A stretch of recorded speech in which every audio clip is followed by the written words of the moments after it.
Entonces llegan a Medina y empiezan a construir lo que es la nueva sociedad musulmana. ¿Okay? Por primera vez ya no son una minoría, ahora están empezando a construir su sociedad. ¿Okay? Lo primero es que el profeta ordena la construcción de la primera mezquita. ¿Okay?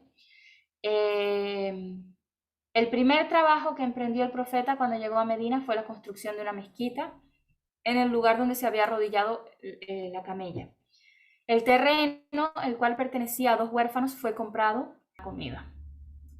El profeta mismo colaboró con la construcción de la mezquita cargando ladrillos de adobe y piedras mientras recitaba: Allah, no hay deleite excepto en la otra vida, te imploro para que perdones a los muhajirun. Los muhajirun son las personas que emigraron, los que emigraron de Meca a Medina, y a los ansar. Los ansar son las personas de Medina. Muhajirun literalmente quiere decir los emigrantes. ¿Okay? Ese es el término que reciben todas las personas que hicieron la emigración de Meca a Medina, en cualquier momento, ya sea que la hicieron en el mismo tiempo del profeta, antes o después. La emigración, muhajirun quiere decir emigrantes. No sé por qué no lo puedo escribir. Muhajirun quiere decir emigrantes. Ansar quiere decir los que ayudan.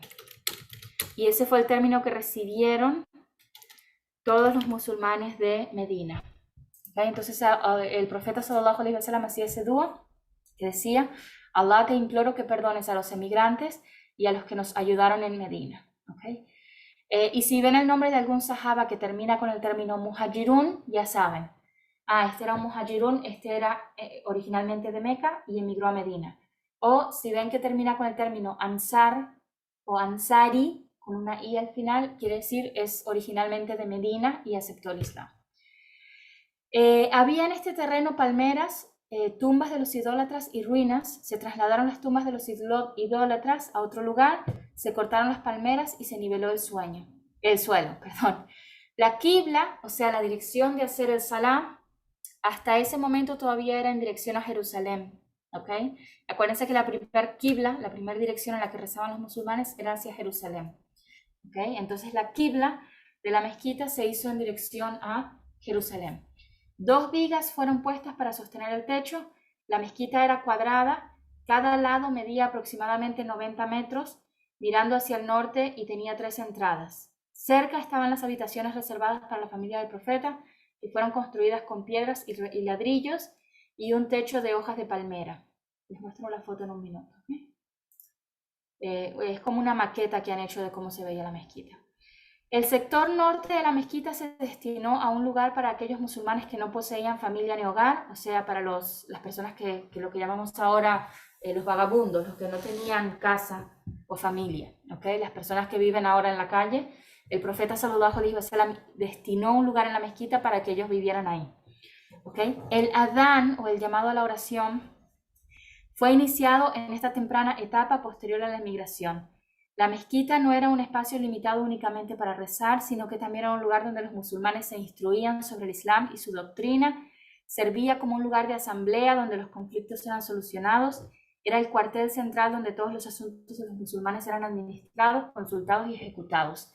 Y no solamente eso, sino que era también el centro comunitario. Era el lugar donde los musulmanes se reunían. Vemos que hay hadith donde había una delegación de Habasha que vino a visitar, y este grupo de personas que vinieron de África eran famosos por un baile que hacían con espadas. ¿Okay? Y ellos estaban haciendo una demostración adentro de la mezquita. Algo importante que se menciona acá, que no menciona el hadith, pero habla sobre el adhan, el llamado a la oración. Y terminamos con esto si tienen alguna pregunta. El llamado a la oración, ¿cómo comenzó? Cuando se construye la primera mezquita, empiezan a pensar, ¿cómo vamos a reunir a todo el mundo para hacer el salá? Porque fíjense que Medina es un lugar bastante grande, ¿verdad? ¿Cómo vamos a avisarle a todo el mundo?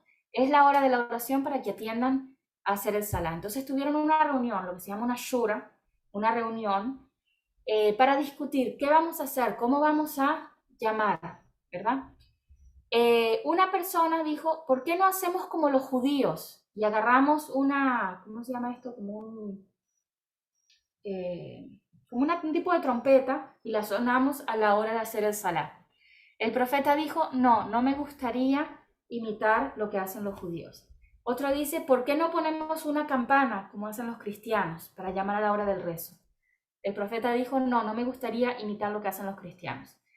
Entonces, dos de los sahabas dijeron que uno dijo, bueno, yo tuve un sueño en el cual la persona se paraba en el techo de la mezquita y decía, Allahu Akbar, Allahu Akbar, Allahu Akbar, Allahu Akbar, Ashhadu an la ilaha illallah, Ashhadu an la ilaha illallah, Ashhadu anna Muhammadan Rasulullah, Ashhadu anna Muhammadan Rasulullah, Hayya al-salah, Hayya al-salah, Hayya al-falah, Hayya al-falah. Cuando este sahaba termina su historia, y el profeta dice, eso sería una buena idea. Otro sahaba dice, yo tuve exactamente el mismo sueño. Entonces el profeta dice, bueno, es una buena sugerencia, vamos a hacer eso.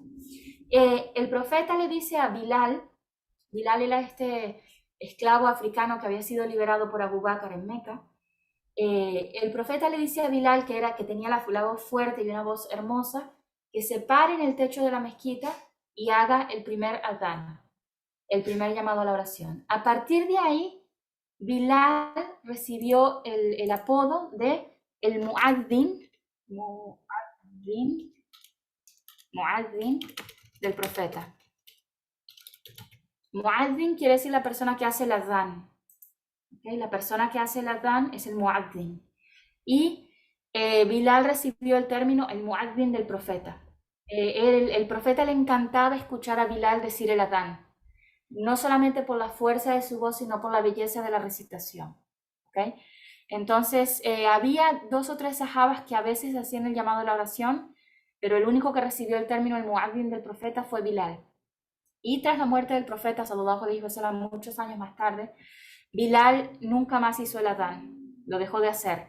De hecho, Bilal dice en unos reportes que le dolía mucho caminar por las calles de Medina y no ver al profeta, tanto que se tuvo que ir de esa ciudad, no podía seguir viviendo en Medina y se mudó a vivir lo que es hoy en día Siria. Viviendo en Siria, varios sahabas lo vinieron a visitar, muchos años después de la muerte del profeta.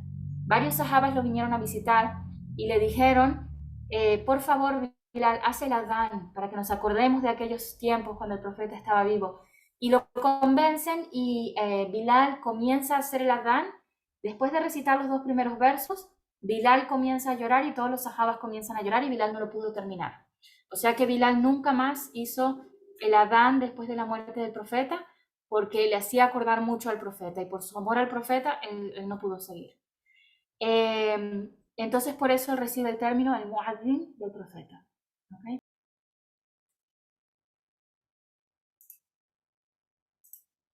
Esto es aproximadamente como se cree que se veía la mezquita del profeta originalmente.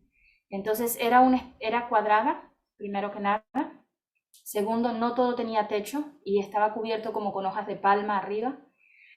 Por eso hay varios hadices donde ustedes van a ver que dice, estaba lloviendo una vez y cuando el profeta rezaba en la mezquita, cuando se levantaba del sujud, su cabeza estaba llena de lodo. Es por eso, porque era un piso de tierra, cuando llovía se mojaba. Igual ellos rezaban ahí. ¿Okay? Estos recuadros que ven en los lados, esto